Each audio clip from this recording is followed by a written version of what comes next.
Welcome to the TARDIS workshop, a build and design blog. In the following videos we will be documenting the progress of my creations and inventions. I hope you enjoy. This is the arcade button I 3D printed.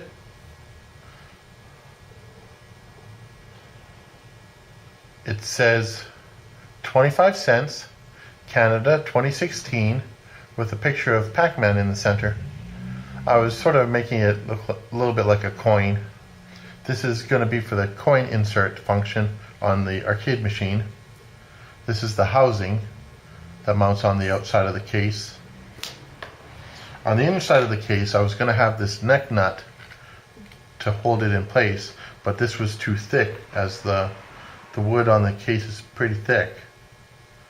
So I 3D printed this neck nut a little bit thinner to hold it on.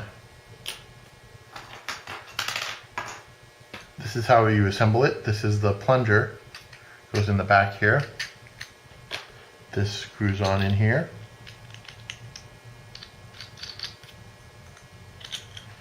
And then you place a spring inside here. And this is a standard arcade button spring. Then you screw this on. When you're screwing it on with the spring inside, you got to be careful because it sometimes catches. You just push it back down. Then that goes on there. Then the sensor goes on here with two little bolts.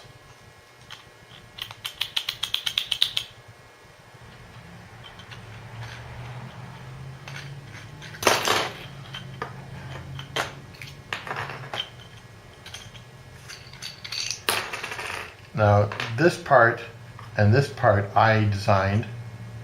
This part and this part, they were on Thingiverse, custom push button somebody else made.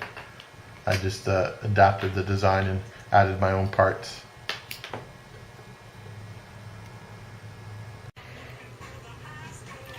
These are the buttons mounted onto the arcade cabinet. The arcade cabinet is on the menu screen playing the jukebox function. Playing Pac-Man Fever right now.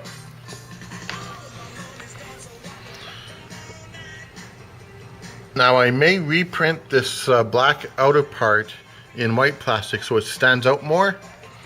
And this right button will of course be reprinted in red plastic.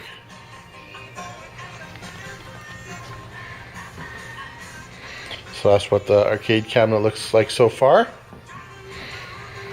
And the speaker volume control and power that I just took apart, this speaker grill right here, it's a little bright up here, will be replaced with a 3D printed one, a laser cut one with the volume control and the power button on the speaker grill. And the speaker's mounted behind it.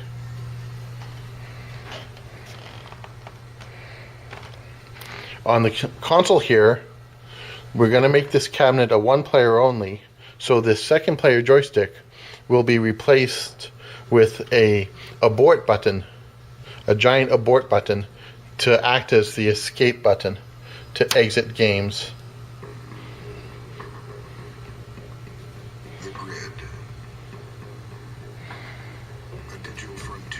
And then the right side here will have all the jukebox functions.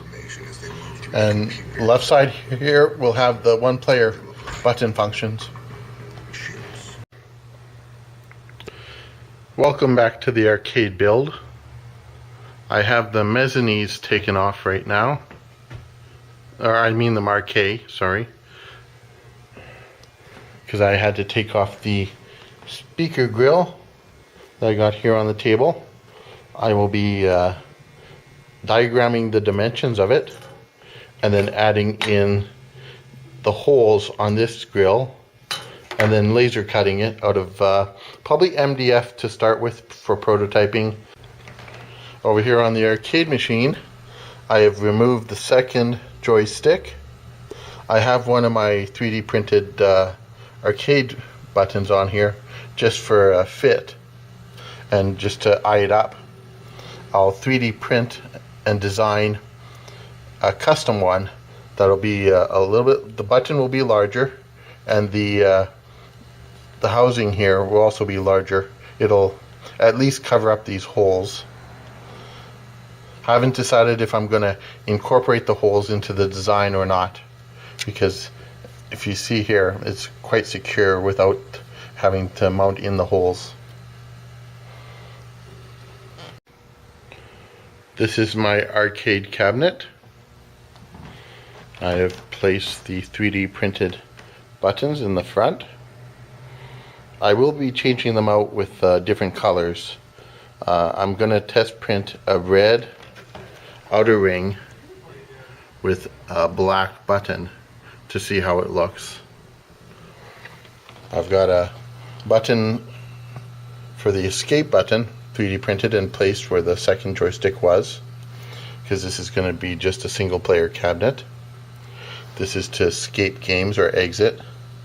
I will make a new one that's 3D printed that says abort on it. I've got the new grill laser cut, painted, and in place. It has holes for the on, off power and volume. My friend Jeff designed it and laser cut it as well as painted it. It looks quite cool. That shadow in the center is the speaker. We'll probably put some colored filtering behind it so the colored light comes through.